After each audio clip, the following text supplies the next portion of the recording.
अनन्यशरणः शरणमहं प्रपद्ये। वन्दे पद्मकरां प्रसन्नवदनां सौभाग्यदां भाग्यदां हस्ताभ्यामभयप्रदां मणिगणैर्नानाविधैर्भूषितां भक्ताभीष्टफलप्रदां हरिहरब्रह्मादिभिः सेवितां पार्श्वे पङ्कजशङ्खपद्मनिधिभिर्युक्तां सदा शक्तिभिः सरसिजनयने सरोजहस्ते धवलतरां सुखगन्धमाल्यशोभे भगवति हरिवल्लभे मनोज्ञे त्रिभुवनभूतिकरि प्रसीद मह्यम्। प्रकृतिं विकृतिं विद्यां सर्वभूतहितप्रदां श्रद्धां विभूतिं सुरभिं नमामि परमात्मिकाम्। वाचं पद्मालयां पद्मां शुचिं स्वाहां स्वधां सुधां धन्यां हिरण्मयीं लक्ष्मीं नित्यपुष्टां विभावरीम् अदितिं च दितिं दीप्तां वसुधां वसुधारिणीं नमामि कमलां कान्तां क्षमां क्षीरोदसम्भवाम् अनुग्रहपरां वृद्धिं अनघां हरिवल्लभाम् अशोकामृतां दीप्तां लोकशोकविनाशिनीं नमामि धर्मनिलयां करुणां लोकमातरं पद्मप्रियां पद्महस्तां पद्माक्षीं पद्मसुन्दरीं पद्मोद्भवां पद्ममुखीं पद्मनाभप्रियां रमां पद्ममालाधरां देवीं पद्मिनीं पद्मगन्धिनीं पुण्यगन्धां सुप्रसन्नां प्रसादाभिमुखीं प्रभां नमामि चन्द्रवदनां चन्द्रां चन्द्रसहोदरीं चतुर्भुजां चन्द्ररूपामिन्दिरामिन्दुशीतलाम् आह्लादजननीं पुष्टिं शिवां शिवकरीं सतीं विमलां विश्वजननीं तुष्टिं दारिद्र्यनाशिनीं प्रीतिपुष्करिणीं शान्तां शुक्लमाल्याम्बरां श्रियं भास्करीं बिल्वनिलयां वरारोहानिशस्विनीं वसुन्धरामुदाराङ्गां हरिणीं हेममालिनीं धनधान्यकरीं सिद्धिं स्तैनसौम्यां शुभप्रदां नृपवेश्मगतानन्दां वरलक्ष्मीं वसुप्रदां शुभां हिरण्यप्राकारां समुद्रतनयां जयां नमामि मङ्गलां देवीं विष्णुवक्षस्थलस्थितां विष्णुपत्नीं प्रसन्नाक्षीं नारायणसमाश्रितां दारिद्र्यध्वंसिनीं देवीं सर्वोपद्रववारिणीं नवदुर्गां महाकालीं ब्रह्मविष्णुशिवात्मिकां त्रिकालज्ञानसम्पन्नां नमामि भुवनेश्वरीम् लक्ष्मीं क्षीरसमुद्रराजतनयां श्रीरङ्गधामेश्वरीं दासीभूतसमस्तदेववनितां लोकैकदीपाङ्कुरां श्रीमन्मन्दकटाक्षलब्धविभवब्रह्मेन्द्रगङ्गाधरां त्वां त्रैलोक्यकुटुम्बिनीं सरसिजां वन्दे मुकुन्दप्रियाम् मातर्नमामि कमले कमलायताक्षी श्रीविष्णुहृत्कमलवासिनि विश्वमातः क्षीरोदजे कमलकोमलगर्भगौरी लक्ष्मीप्रसीद सततं नमतां शरण्ये। शुक्लाम्बरधरं विष्णुं शशिवर्णं चतुर्भुजं प्रसन्नवदनं ध्यायेत् सर्वविघ्नोपशान्तये यस्य द्विरदवक्त्राद्याः पारिषद्याः परस्यतं विघ्नं निघ्नन्ति सततं विश्वक्सेनं तमाश्रये व्यासं वसिष्ठनप्तारं शक्तेः पौत्रमकल्मषम् पराशरात्मजं वन्दे सुखतातं तपोनिधिम् व्यासाय विष्णुरूपाय व्यासरूपाय विष्णवे नमो वै ब्रह्मनिधये वासिष्ठाय नमो नमः। अविकाराय शुद्धाय नित्याय परमात्मने सदैकरूपरूपाय विष्णवे सर्वजिष्णवे यस्य स्मरणमात्रेण जन्म संसारबन्धनात् विमुच्यते नमस्तस्मै विष्णवे प्रभविष्णवे पुष्कराक्षो महास्वनः अनादिनिधनो धाता विधाता धातुरुत्तमः अप्रमेयो हृषीकेशः पद्मनाभो वरप्रभुः विश्वकर्मा मनस्त्वष्टा स्थविष्टस्थविरो ध्रुवः अग्राह्यः शाश्वतः कृष्णो लोहिताक्षप्रतर्दनः प्रभूतस्त्रिकबुद्धाम पवित्रं मङ्गलं परम् ईशानः प्राणदः प्राणो ज्येष्ठः श्रेष्ठः प्रजापतिः हिरण्यगर्भो भूगर्भो माधवो मधुसूदनः ईश्वरो विक्रमी धन्वी मेधावी विक्रमः क्रमः अनुत्तमो दुराधर्षः कृतज्ञः प्रोजेता विश्वयोनिः पुनर्वसुः भूपेन्द्रो वामनः प्रांसुरमोघः शुचिरोर्जितः अतीन्द्रः सङ्ग्रहः सर्गो धृतात्मा नियमो यमः वेद्यो वैद्यः सदा योगी वीरः माधवो मधुः अतीन्द्रियो महामायो महोत्साहो महाबलः महाबुद्धिर्महावीर्यो महाशक्तिर्महाद्युतिः अनिर्देश्य वपुः श्रीमानमेयात्मा महादृधृत् महेश्वासो महीभक्ता श्रीनिवासः सतां गतिः अनिरुद्धः सुरानन्दो गोविन्दो गोविदाम्पतिः मरीचिर्दमनो हंसः सुपर्णो भुजगोत्तमः हिरण्यनाभः सुतपाः पद्मनाभः प्रजापतिः अमृत्युः सर्वदृक्सिंहः सन्धाता सन्धिमान् स्थिरः अजो दुर्मर्शनः शास्ता विसुदात्मा सुरारिः गुरुर्गुरुतमो धाम सत्यः सत्यपराक्रमः निमिषो निमिषस्रग्वी वाचस्पतिरुदारधीः अग्रणीर्ग्रामणी श्रीमान् न्यायो नेता समीरणः सहस्रमूर्धा विश्वात्मा सहस्राक्षः सहस्रपात् आवर्तनो निवृत्तात्मा संहृतः सम्प्रमर्दनः अहः संवर्तको वह्निरनिलो धरणीधरः सुप्रसादः प्रसन्नात्मा विश्वसृड्विश्वभुग्विभुः सत्कर्ता सत्कृतः साधुर्जह्नुर्नारायणो नरः असङ्ख्येयो प्रमेयात्मा विशिष्टः शिष्टकृच्छुचिः सिद्धार्थः सिद्धसङ्कल्पः सिद्धिदः सिद्धिसाधनः वृषाली वृषभो विष्णुर्वृषपर्वा वृषोदरः वर्धनो वर्धमानश्च विविक्तः श्रुतिसागरः सुभुजो दुर्धरो वाग्मी महेन्द्रो वसुदो वसुः नैकरूपो बृहद्रूपः सिद्धिष्टप्रकाशनः ओजस्तेजोद्युतिधरः प्रकाशात्मा प्रतापनः रुद्रस्पष्टाक्षरो मन्तश्चन्द्रांशुर्भास्करद्युतिः अमृतांशूद्भवो भानुस्य शिबिन्दुः सुरेश्वरः औषधं जगतः सेतुः सत्यधर्मपराक्रमः भूतभव्यभवन्नाथः पवनः पावनो नरः कामः कामकृत्तान्तः कामः कामप्रदप्रभुः युगादिकृद्युगावर्तो नैकमायो महाशनः अदृश्यो व्यक्तरूपस्य सहस्रजितनन्ददित्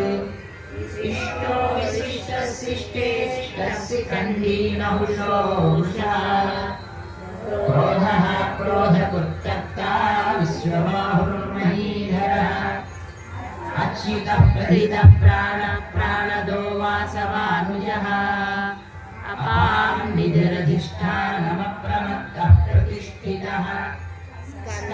स्कन्दधरो धुर्यो वरदो वायुवाहनः वासुदेवो बृहद्भानुरादिदेवः पुरन्दरः अशोकस्तारणस्तारः शूरः सौर्यजनेश्वरः अनुकूलस्य तावत्तः पत्नी पद्मनिभेक्षणः पद्मनाभोरविन्दाक्षः पद्मगर्भः शरीरभृत् महर्षिर्लुब्धो वृद्धात्मा महाक्षो गरुडध्वजः अतुलस्य रहो भीमः समयज्ञो हरिर्हरिः सर्वलक्षणलक्षण्यो लक्ष्मीवान् समितिञ्जयः विक्षरो रोहितो मार्गो हेतुर्दामोदरः सः महीधरो महाभागो वेगवान् अमितासनः उद्धवः शोभनो देवः श्रीगर्भः परमेश्वरः करणं कारणं कर्ता विकर्ता गहनो गुहः व्यवसायो व्यवस्थानः संस्थानस्थानदो ध्रुवः परद्धिः परमः स्पष्टस्तुष्टः पुष्टः सुधेक्षणः रामो विरामो विरजो मार्गो ध्येयो नयोनयः वीरसिद्धिमतां श्रेष्ठो धर्मो धर्मविदुत्तमः वैकुण्ठः पुरुषः प्राणः प्राणदः प्रणवः पृथुः हिरण्यगर्भः शत्रुघ्नो व्याप्तो वायुरथोक्षजः ऋतुः सुदर्शनः कालः परमेष्ठी परिग्रहः उग्रः संवत्सरो दक्षो विश्रामो विश्वदक्षिणः विस्तारस्थावरस्थानुप्रमाणं बीजमव्ययम् अर्धो नद्धो महाकोशो महाभोगो महाधनः अनिर्विण्णस्थविष्ठो भूर्धर्मयूपो महामखः नक्षत्रनेमिर्नक्षत्री क्षमः क्षामः समीहनः यज्ञयुज्यो महेज्यश्च श्रुतः सत्रं सतां गतिः सर्वदर्शी निवृत्तात्मा सर्वज्ञो ज्ञानमुत्तमम् सुव्रतः सुमुखः सूक्ष्मः सुघोषः सुखदः सुहृत् मनोहरो जितः क्रोधो वीरबाहुर्विदारणः स्वापनः स्ववसो व्यापी नैकात्मा नैककर्मकृत् वत्सलो वत्सलो वत्सी रत्नगर्भो धनेश्वरः धर्मकृद्धर्मी सदक्षरमसक्षरम् अविज्ञाता सहस्रां सुरविधाता कृतलक्षणः गभस्तिनेमिः सत्त्वस्थः सिंहो भूतमहेश्वरः आदिदेवो महादेवो देवेशो देवहृद्गुरुः उत्तरो गोपतिर्गोप्ता न्यायम्यः पुरातनः शरीरभूतहृद्भोक्ता कपीन्द्रो भूरि दक्षिणः सोमकोऽमृतपः सोमः पुरुचित् पुरुषत्तमः विनयो जयः सत्यसन्धो दाचारः सात्वतान्पतिः जीवो विनयिता साक्षी कुन्दो मितविक्रमः अम्बोनिरनन्तात्मा मोदधिशयोऽन्धकः अजो महास्वभाव्यो जितामित्रप्रमोदनः आनन्दो नन्दनो नन्दः सत्यधर्मा त्रिविक्रमः महर्षिः कपिलाचार्यः कृतज्ञो मेदिनीपतिः त्रिपदस्त्रिदशाध्यक्षो महासुन्दः कृतान्तकृत् महावराहो गोविन्दः सुषेण कनकाङ्गदी गुह्यो गवीरो गणनो गुप्तश्चक्रगदाधरः वेदास्वाङ्गोदितः कृष्णो दृढः सङ्कर्षणोच्युतः वरुणो वारुणो वृक्षः पुष्कराक्षो महामनाः भगवान् भगवानन्द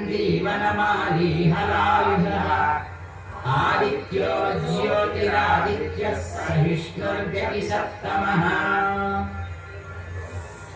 सुधन्वाखण्डपरसुर्गारुणो द्रविणः प्रदः इति विस्कृत् सर्वद्रुव्यासो वाचस्पतिरयो निजः त्रिसामासामगः सामनिर्वाणं भेषजं विशतु सन्न्यासकृच्छमस्यान्तो निष्ठास्यान्तिः परायणः शुभाङ्गस्यान्तिरस्नष्टा कुमुदः कुवलेशयः गोहितो गोपतिर्गोक्ता वृषभाक्षो वृषप्रियः अनिवर्ती निवृत्तात्मा संक्षेप्ता क्षेमकृच्छिवः श्रीवत्सवक्षा श्रीवास श्रीपति श्रीमताम्बरः श्रीधः श्रीश श्रीनिवास श्रीनिधि श्रीविभावनः श्रीधर श्रीकर श्रेयः श्रीमान् लोकत्रयाश्रयः स्वक्षस्वन्दस्यतानन्दो नन्दिर्ज्योतिर्गणेश्वरः विजितात्मा विधेयात्मा सत्कीर्तिश्छिन्नसंशयः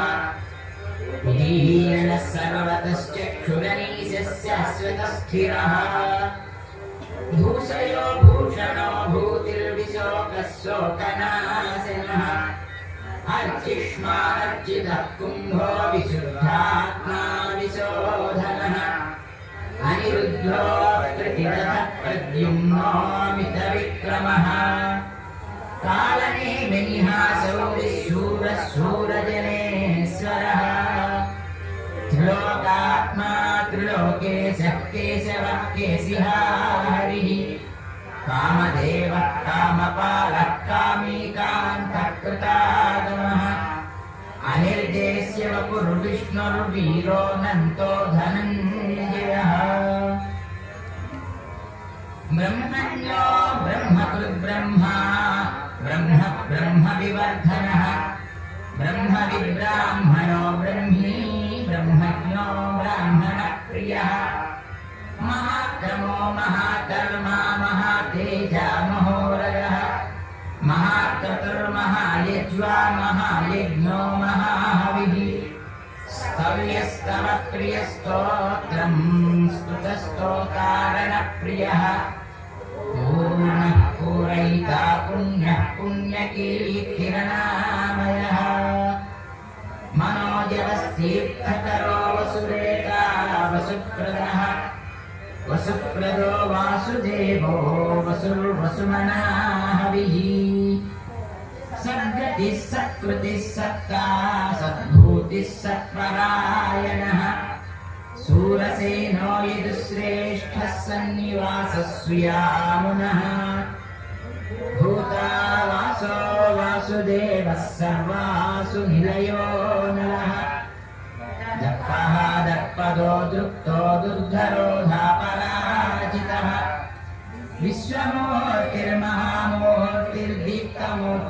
विश्वमूर्तिर्महामूर्तिर्दीप्तमूर्तिरमूर्तिमान्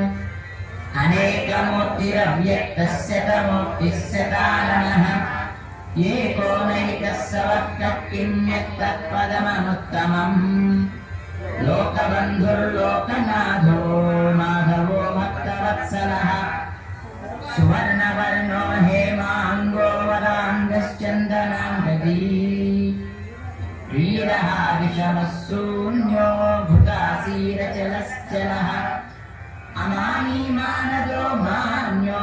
लोकस्वामी त्रिलोकधृत् सुमेधा मेधजो धन्यः सत्यमेधाधराधरः तेजो वृषोद्युतिधरः सर्वशस्त्रभृताम्बरः प्रग्रहो निग्रहो व्यग्रो नैकशृङ्गो गदाग्रजः चतुर्मूर्तिश्चतुर्बाहुश्चतुर्व्यूहश्चतुर्गतिः चतुरात्मा चतुर्भावश्चतुर्वेदविदेकपात् समावर्तो निवृत्तात्मा दुर्जयो दुरतिक्रमः दुर्लभो दुर्गमो दुर्गो दुरावासो दुरारिः शुभाङ्गो लोकसारङ्ग सुतन्तुस्तन्तु वर्धनः इन्द्रकर्मा महाकर्मा कृतकर्मा कृतागमः उद्भवः सुन्दरः सुन्दो रत्ननाभः सुलोचनः अर्को वाजसनिसृङ्गी जयन्तः सर्वविजयी सुवर्णबिन्दुरक्षोभ्यः सर्वभागीश्वरेश्वरः महाह्रदो महागर्तो महाभूतो महानिधिः कुमुदः कुन्दरः कुन्दः पर्जन्यः पावनो निरः अमृतांशोऽमृतवपुः सर्वज्ञः सर्वतोमुखः सुलभः सुरतः सिद्धः चतुर्दिक्चतुर्तापनः निग्रोधो दुम्बरो स्वेद्धश्चानुरान्धनिषूदनः सहस्राक्षिः सप्तजिह्वः सप्तैधाः सप्तवाहनः अमोत्किरणघोचिन्त्यो भयकृद्भयनाशनः अदर्बृहत्कृशस्थूलो गुणभृन्निर्गुणो महान् अधृतस्वधृतस्वास्त्यप्राग्ध्वंसो वंशवर्धनः भारभृतहितो योगी योगीशः सर्वकामदः आश्रमश्रवणः कामः सुपर्णो वायुवाहनः धनुर्धरो धनुर्वेदो दण्डो दमयितादमः अपराजितः सर्वसहो नियन्ता नियमो यमः सत्त्ववान् सात्विकः सत्यः सत्यधर्मपरायणः अभिप्रायः प्रियार्होर्हः प्रियकृत्प्रीतिवर्धनः विहाय सगतिर्ज्योतिः सुरुचिर्हुतभुग्भुः रविर्विलोचनः सूर्यः सविता रविलोचनः अनन्तहुतभुग्भोक्ता सुखदो नैकदोऽग्रजः अनिर्विण्णः सदा महर्षि लोकाधिष्ठानमद्भुतः सनात् सनातनतमः कपिलः कपिरव्ययः स्वस्तिदः स्वस्तिकृत् स्वस्ति स्वस्तिभुक् स्वस्ति दक्षिणः अरौक्रः कुण्डली चक्रे विक्रम्यूर्जितशासनः शब्दातिगः शब्दसहः शिशिरः सर्वरीकरः अक्रूरः पेशलो दक्षो दक्षिणः क्षमिणाम्बरः विद्वत्तमो वीतभयः पुण्यश्रवणकीर्तनः उत्तारणो दुष्कृतिः पुण्यो दुःस्वप्ननाशनः वीरः रक्षणः सन्तो जीवनः पर्यवस्थितः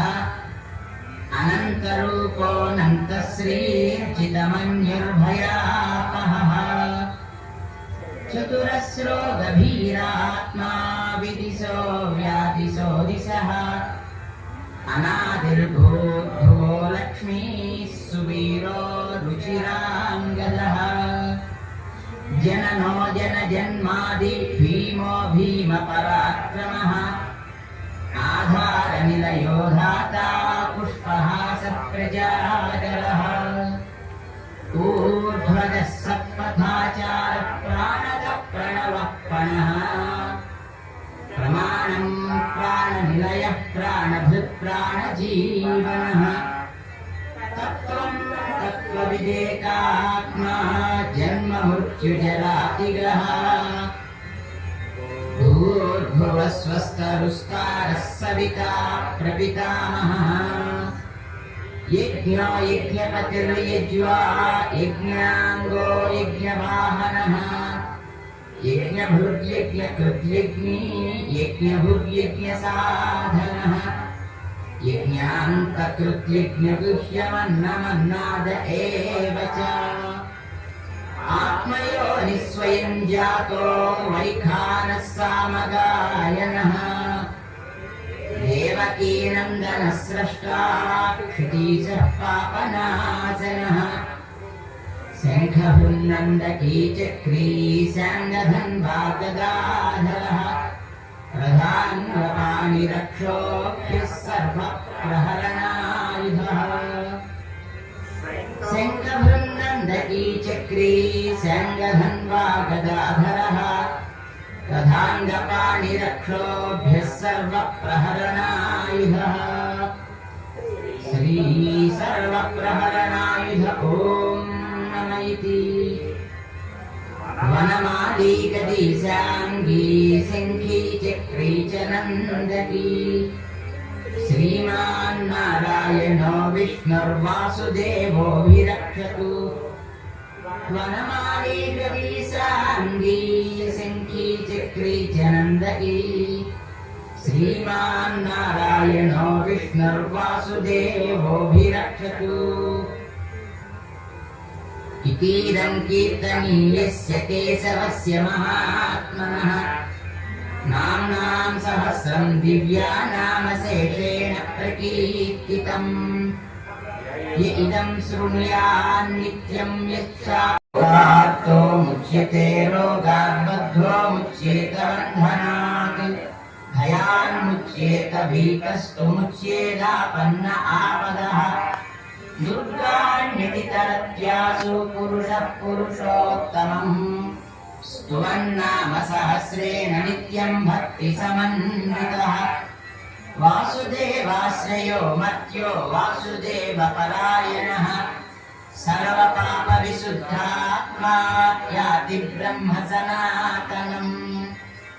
न वासुदेवभक्ता नाम शुभं विद्यते क्वचित् जन्म मृत्युजरा व्याधि भयन्नैवोपजायते